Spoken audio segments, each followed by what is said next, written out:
Well, ladies and gentlemen, beautiful people, what is going on? Welcome back to my channel. This is my first ever video released in 2023, so you can happily clap to yourself while you are watching this one. You can say that I have seen every single video Desk Games has released in 2023. 100% of videos watched, yeah. So first of all, of course, I would like to say Happy New Year to every single one of you, and I hope 2023 is going to be absolutely massive, the best year ever for you. And before we get into today's video topics, I would like to give you a little challenge in the comment section, guys. Forget New Year resolutions, because we all know that the best resolution every single year is 1080p, bar none, you know, no questions about that. But I would like to give you a challenge in the comment section where you write down one of your goals in 2023, because it is always good to have goals in life. Doesn't matter how good or bad position you are in life right now. It is always better to work towards something, or always good to work towards something, and it is just the best feeling ever when you're able to achieve your goals and whatnot. So if you have time to do that, type down one of your goals for the next year, and it would be awesome to look back at this very video at the end of the year or at the start of next year and to see if you actually completed your goal, and to see what the hell did you type over there, and did you actually work towards it or not. So this is my little challenge for you in this video, in the first video this year. And of course, if you want to have good luck for the rest of the year, smash that like button as well. Okay, so today was supposed to be about, or my today's video was supposed to be about what the hell happened in 2022.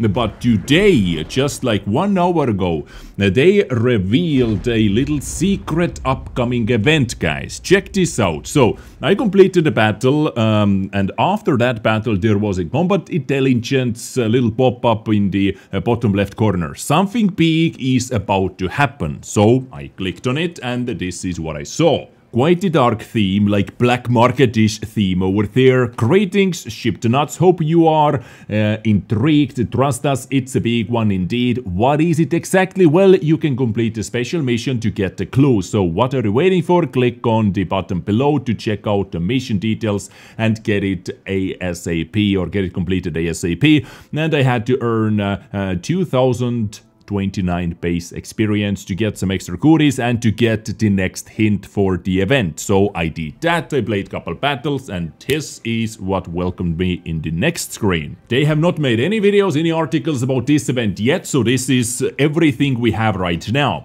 It's big, indeed, and heavy, and metallic. That's right, Battle Pass Judgment Day will be a special edition of Battle Pass based on the 1991 sci-fi classic Terminator 2. It runs from January 12 through January 26 and features characters from the film as vehicle commanders, with plenty of other items dripping in lore.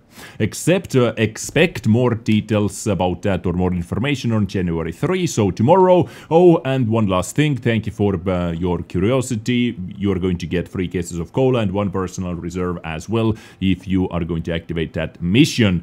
So we are going to get special Terminator 2 commanders or crew members. Maybe this is going to be the one full special crew where the Terminator 2 is actually the commander, and the other members on the screen right over there, as you can see, are going to be crew members like we had the Halloween Witch crew, for example, and this is part of the Battle Pass. Are we going to get a brand new vehicle with this as well? Because they mentioned other rewards as well. Only time will tell, ladies and gentlemen, but this is the special event, a secret special event released like 1 or 2 hours ago, depending when you are going to watch this video. And of course, if there are going to be more details which needs to be covered, well, I'm going to do that right over here on this channel. So smash the subscribe button if you have not done that already.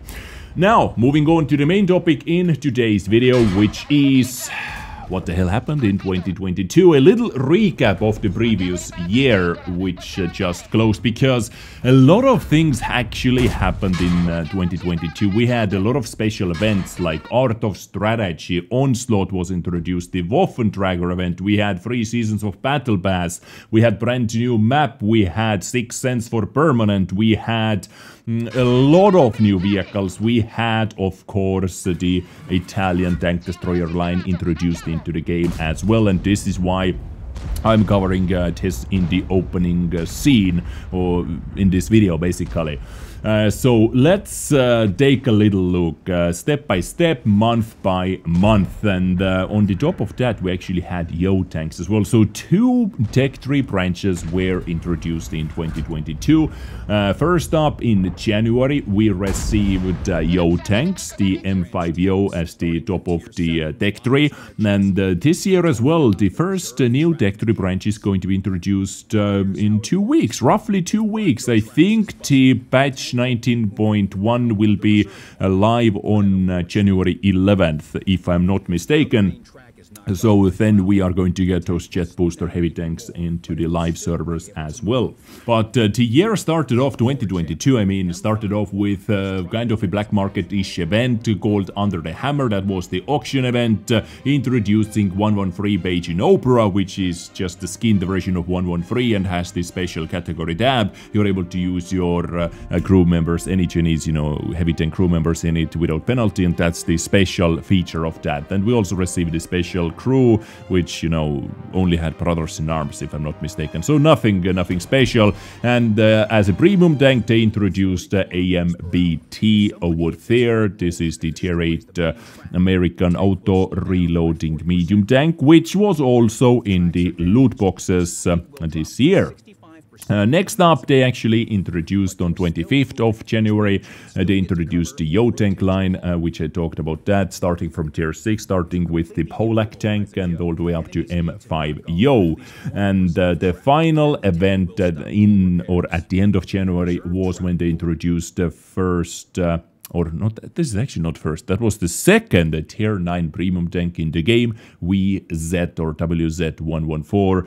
Hard-hitting gun, but just simply horrible gun handling, and this is why you do not see WZ114s on the battlefield that often, I would say so. Because of the gun handling, not too many players can handle this. For example, me, I really do not want to play with 114 simply because of this gun handling. It is just atrocious, mate. It is simply atrocious. So this is what happened in January. Next month, however, there was not much going on besides one event called Trading Caravan, and I wish this event never existed, because that was by far the worst way to introduce new content to the game, new vehicle to the game, Kirovets 1. If you do not remember that, well, let me just refresh in your memory a bit, because, or maybe I have to say sorry for that, because it was that horrible. It was the event where you were able to re-roll your offers for credits, right?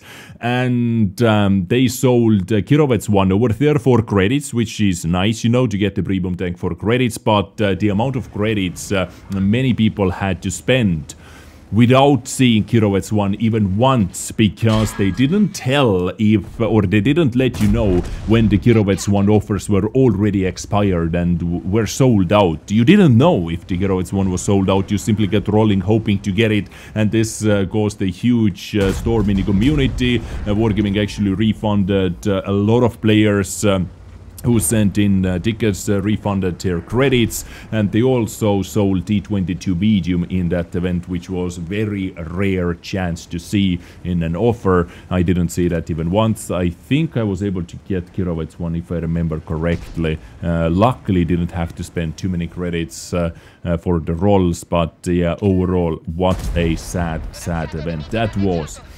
In March 22, next month, they introduced Lorraine 50T. We had the Battle Pass Season 7, and at the end of the Battle Pass, people were able to get her Lorraine 50Ts. That was the first vehicle available in the Battle Pass this year, because you didn't have enough tokens, or you were not able to get enough tokens to get Cobra anyway. So Cobra and Lorraine 50T both were introduced this year via the Battle Pass. Nothing happened in April, according to the timeline, Wargaming's timeline at least. Nothing major happened in April, but in May we received our first ever Czech tank destroyer, which was the premium tank destroyer. via the battle pass, and I have to say that was by far the easiest battle passes to complete, or by far the easiest marathons to complete, because they died vehicle marathon into the battle pass, and it was like most of the free-to-play players who had at least a little bit of time were able to complete it with ease, including me. I was able to complete that, I think, 2 days early before the event ended, while having 3 days off, completely 3 days off with 0 battles played, and basically every single one has said this was by far the easiest marathon they have ever released, and it was for such a good vehicle as well. SH BTK DVP 100 is extremely good, premium tank, extremely good tier 8 premium tank, and you know, to get it for free, it is a win in my book, right? In June 2022, we received Cobra, you know, next Battle Pass season 8. First players were able to get Cobra, who saved up some tokens as well from the previous Battle Pass, who were able to complete Battle Pass Season 7 with some leftover tokens. Cobra entered the battlefield, which is, you know, crazy. This is like a tier 9 Waffenträger E100, if it is able to penetrate, to deal 2000 damage in, let's calculate the aiming time into it as well, in 6 seconds, is simply nutty. This is nutty, and it has done that too many times even. I have had clips where I destroy 3 tanks with 1 clip in like 6 seconds or something like that. Quite crazy. And also what happened in June 2022, first ever assembly shop event introducing Object 780, where first 15,000 vehicles were marked, and first 15,000 players got this special number on their special Object 780's style. And overall 50,000 vehicles were sold on EU server, if I'm not mistaken, but this was the first time ever they introduced this type of event, where you were able to use your free experience, your credits, your gold, your bonds, or your blueprints, all at the same time to assemble Object 780. What I did, I used up my leftover blueprints, which was very nice to lower the cost of 780, and the rest I paid for or with free experience. I had a very rough start with this, but I started to like it. But more about that in one of my next videos, actually, because I have a little surprise for you featuring 780. More about that in a second. So that was June, that was summer. Nothing major happened in July. Moving on to the August, where we had the World of Tanks anniversary. In August, we have the anniversary as well. We had the World of Tanks 12th anniversary, introducing some new vehicles. We had another auction, by the way. We got the free vehicle Lago M38 as a little gift for 12 years of tanking in World of Tanks. Via the auction system, they introduced 3 brand new tanks. IS-3A Peregrine. This is just a skinned version of the IS-3A. We have already had the auto-reloading heavy tank. VZ-121 GFT, first tier 9 premium tank destroyer in the game, which is average at the very best, in my opinion. In my humble opinion, and I actually did not buy that on my main account. I just didn't see worth it, but I did do that on the other account, which had some gold left over. And also Gonzalo was introduced, which is identical to the Caliban, but with a different gun, single shot gun. And overall I can say Gonzalo is actually not bad tank. It has, you know, this is the vehicle with the special faces, or you were able to change the mood on your tank on the styles, you know, eyes, mouth, and hands and whatnot. This is the Gonzalo. And the same month in August, they also introduced Italian tank destroyers. The Controcarro 3 Minotauro as the cherry on the top of the cake. Extreme hull down beasts.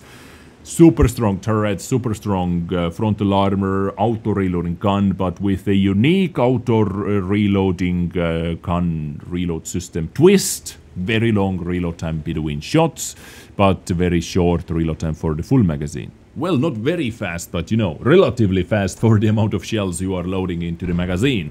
And also the Vipera was introduced, the tier 8 premium Italian tank destroyer, which is very annoying tank to play against and very annoying tank to play with, so definitely not my vehicle. It is slow, heavily armored, but very terpy gun with auto reloading gun mechanic.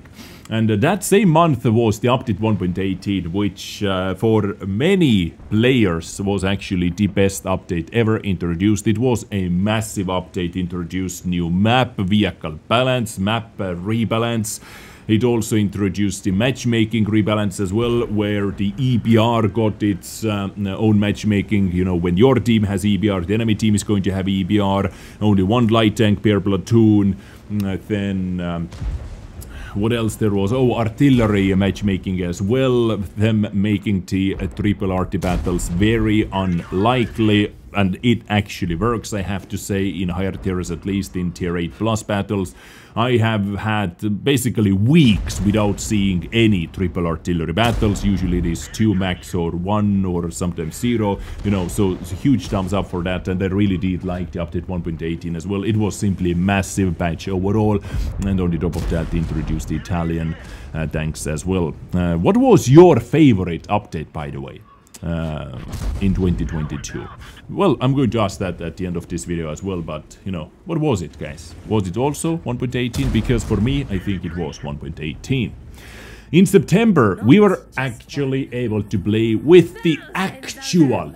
Yes, actually able to play with the actual Waffenträger E100, which was removed many years ago, replaced by Guerrilla 15, and we were able to play with this vehicle in random battles thanks to the Waffenträger Legacy event, which also introduced FE4201 Chieftain Proto and KV4 KTTS premium decks. And you were able to get more rental battles if you bought the special loot boxes and got the lucky 10 battle rental drop, up to 50 battles, I think so.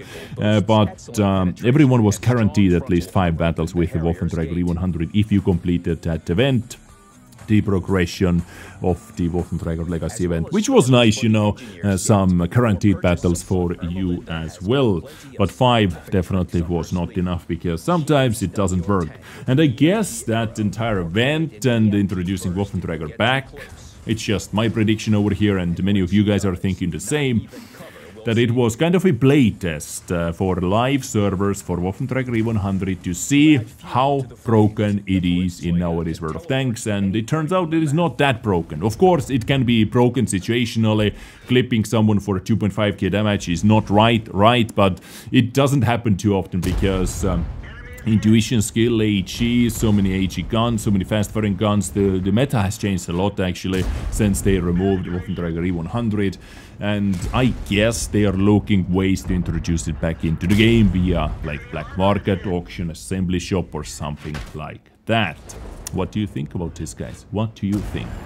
And also KV4 KTTS was introduced with that Waffenträger event.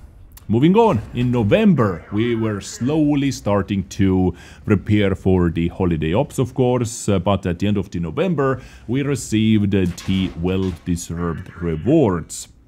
Up to 12 years, I think, yeah, when the beta testers got 12 years awards. I got the 11 years of tanking reward with bunch of tokens we were able to spend on bonds or equipment units. Then the KV1SA as well, auto reloading KV1S with 76 millimeter gun and 550 HP of burst damage.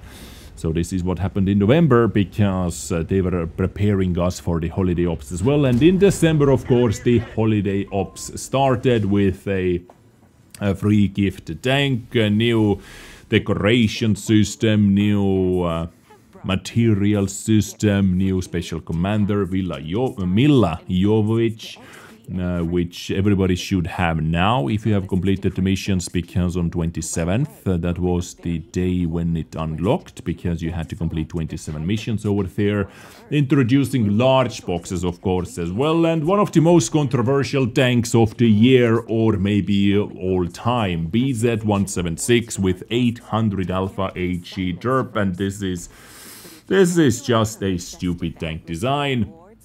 with its firepower.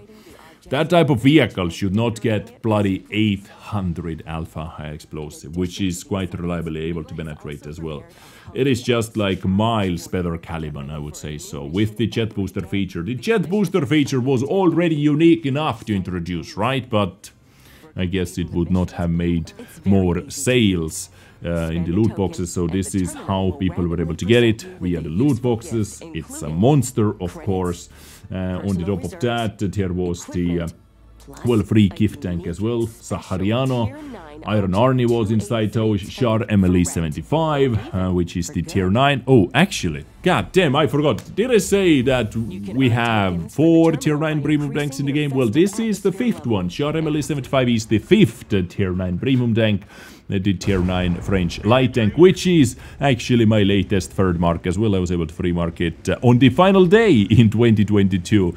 On the final day and final stream on Twitch on 2022, 31st of December. Charemeli got free marked as well, and at first I didn't think much about this vehicle. It is one of the hardest light tanks to play, but when you get the hang of it, when you learn how to play with it, I actually quite like it, because it is a light tank that doesn't care too much about the maps, or yes, of course, you're able to do better in the scouting maps to get more assistance, whatnot, but if you get a bad scouting map, it actually has some firepower to back it up as well. On the top of that, we got a bunch of low-tier stuff. Harry Hopkins, the Panzerkampfwagen KW1, the German KV1, and also the double-barreled, first-ever double-barreled tank destroyer SU-2 122. This is what was inside the loot boxes, and you know, besides the loot boxes, we have the Object 283 in the Kiev terminal, which I have not received as a permanent tank yet, only rental vehicles after opening, I don't know, 60, 70 tokens, something like that. So keep that in mind. Never buy boxes to get tokens or to convert your material into tokens to get 283. This vehicle is simply not worth it. It is simply not worth it. It is not even a premium tank. It is just not worth it. And yeah, this was 2022 with a lot of new vehicles introduced, as always. Some new tech tree branches, some new tech tree lines. But guys, how would you rate this year? And of course, with special events, like we had Steel Hunter, we had Art of Strategy, we had Onslaught, we had the Halloween event, the Pumpkin Bash, we had new map Outpost, and actually there was recon mode as well, available for a couple times to test out new upcoming maps. How would you rate 2022 yourself overall? What was your favorite part of it? What was the least favorite part of it? What is your rating on the scale from 0 to 10, guys? Let me know in the comment section. And what was your favorite update as well, and your favorite new vehicle maybe? You know, just let me know what are your thoughts about the previous year. Let me know in the comment section down below, because my today's video is done. A little recap of the entire year. What we can expect from 2023, at least what we saw from the teaser. It should be quite an interesting and action-packed year. Big vehicle rebalance, new crew skills, new crew system, maps, night maps, new game modes. What else was there? Oh, machine guns, higher tier machine guns. Bradley. Is Bradley coming into the game? I don't know. That is me done. Stay awesome, stay sexy, take care, and I see you many more times this year. Bye bye.